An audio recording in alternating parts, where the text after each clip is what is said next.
Sempre fun do Celta desde que me lembro e serei do Celta hasta morrer.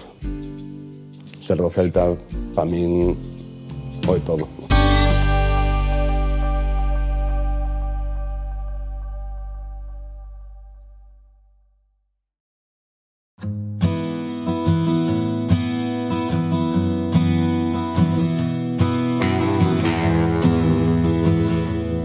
Desde pequeno viña con meu pai, pasaba gratis por debaixo das roldanas. Moitas veces non miraba o partido, daba igual que estuvera no campo Vicente, Laudrup, Maradona, que a mellor facía un amigo esa tarde e non miraba para o partido, pero bueno, estaba aí sempre coa miña trompeta e a baleidosa ahora veño coa miña peña e cos amigos que hai ali en marcador.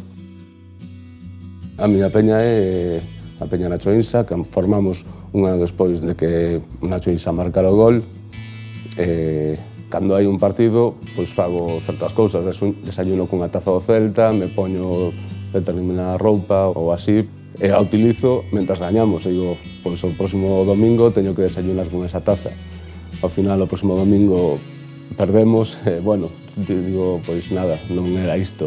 E sempre vas probando a ver cal era o motivo, se podes aportar algo, porque ao final o que pode aportar un aficionado non é máis que animar.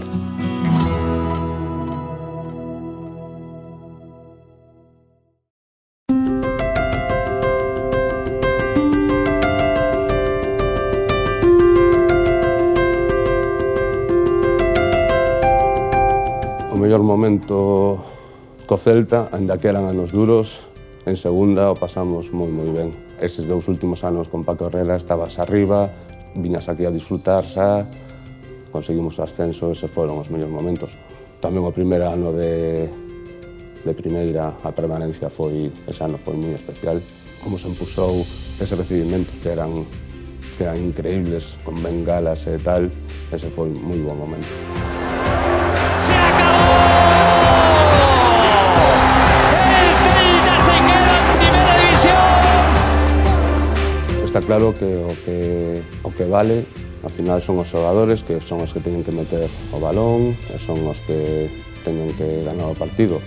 E nós, como afección, o único que nos queda é animar ao 100% e dalo todo durante os 90 minutos. De feito, as peñas estamos empezando a falar do día ao Villarreal, estamos empezando a argallar un pouco un recibimento para que sea a fórmula do Sevilla. De feito, sí que funcionou.